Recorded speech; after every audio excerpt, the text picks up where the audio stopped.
संध्या को वक्त दुख मत दीजे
जवाब दियो है सुबह होगा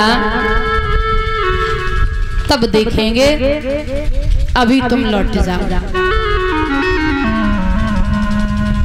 माली वापस चला गया।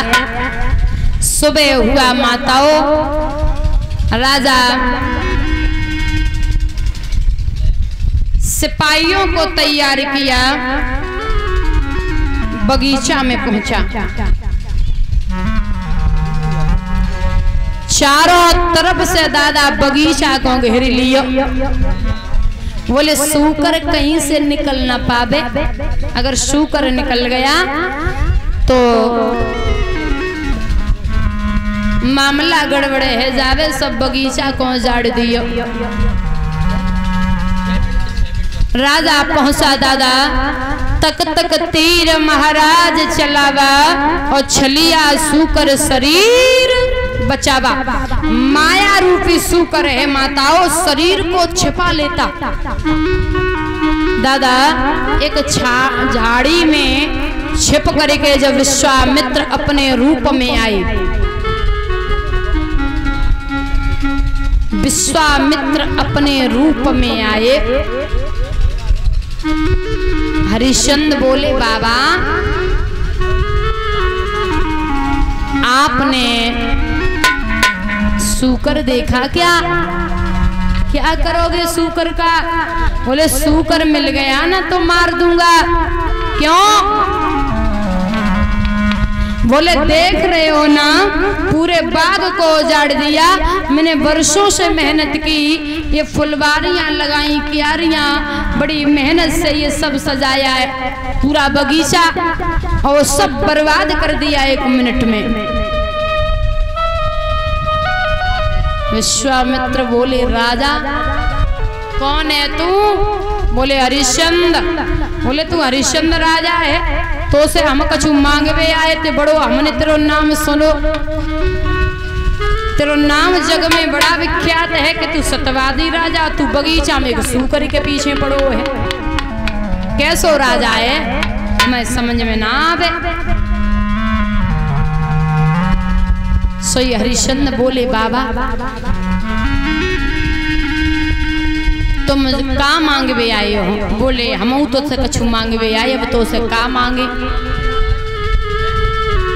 तो से का मांगे? जब तू सूकर के पीछे पड़ो तो से हम का मांगे? बाबा मांगो तो। संतों को क्या चाहिए? ब्रज के संत कहते हैं तो संतों का धन होता है राधा और श्री राधा, और संतों का कोई धन नहीं होता। गौर से सुनना, एक ब्रज के संत थे भैया ब्रज के, तो श्रीमद् भागवत कथा चल रही तो सुनाए रहे, तो भागवत में एक बात कहते थे रोज कि राधे श्याम बोलो तो भव से बेड़ा पारे। भैया राधे श्याम बोलो तो भव से बेड़ा पारे। संत तो कह रहे भागवत में, एक गोपी जो गोपियां हैं ब्रज की वे माखन बेचवे को जावे, सो एक गोपी खड़ी हुई के सुनन लगी कि महात्मा कुछ कह रहे। बोले महात्मा की हम सुन ले। सो गोपी मटकी सर पे रखे, मटकी तो नीचे रखे दई, गोपी सुनन लगी। बाबा बोले राधे श्याम बोलो तो भव से बेड़ा पारे। गोपी भाई ब्रज की जो गोपियां थी पढ़ी लिखी नहीं थी, लेकिन वो प्रेम माधव से इतना करती थी महाराज, अटूट प्रेम था। ब्रज की गोपियों का अटूट प्रेम था। तो गोपी खड़ी है गई, महात्मा कह रहे राधे श्याम बोलो भव से बेड़ा पार है। और हम भव सागर तो बहुत बड़ो होवे, गोपी दिमाग लगाए रही कि भव सागर तो बहुत बड़ो होवे, और हम जाए यमुना पर रोज आतना माखन बेचवे तो नाव वाले को रोज 50 रुपया दे के आता, हमारे रोज 50 रुपया चले जाता। भव सागर इतो बड़ो है, राधे श्याम बोलो पार है जावे तो जे यमुना तो हाल पार है जे। कल भगवान को नाव लेके और हम यमुना पार कर जावे। सो गोपी दूसरे दिन मैया माखन बेचवे आई, और वह बात याद आएगी कि संत कह रहे थे राधे श्याम बोलो तो भव से बेड़ा भव सागर समझी। तो गोपी ने मटकी चान पर रखी और नेत्र बंद कर ले। बोले बाबा जी कह रहे थे राधे श्याम, और सच में उसने राधे श्याम बोलो तो गोपी यमुना पार करी गई। जब गोपी यमुना पार कर गई, बोले अरे संत जी तो सही कह रहे थे, अब उस महात्मा से मिलूंगी जाके। यमुना से थोड़े हटके संत जी की भागवत चल रही, श्रीमद् भागवत। गोपी पहुंची, मटकी चान पर रखे और आवाज लगाई पंडाल से बाहर, बाबा। बोले हाँ गोपी बाबा, हम तुमसे कछु कहबे आए हैं, तुम कल का कह रहे थे?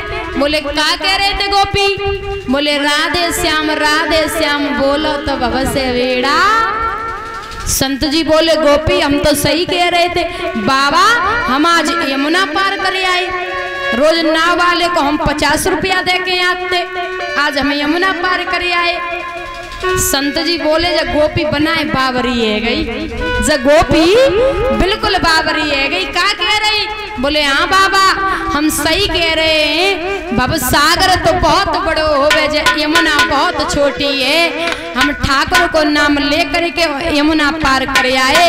तो कहने का मतलब ये है कि भाव में भगवान है भाई, भाव में भगवान निवास करते हैं। जिसका जैसा भाव है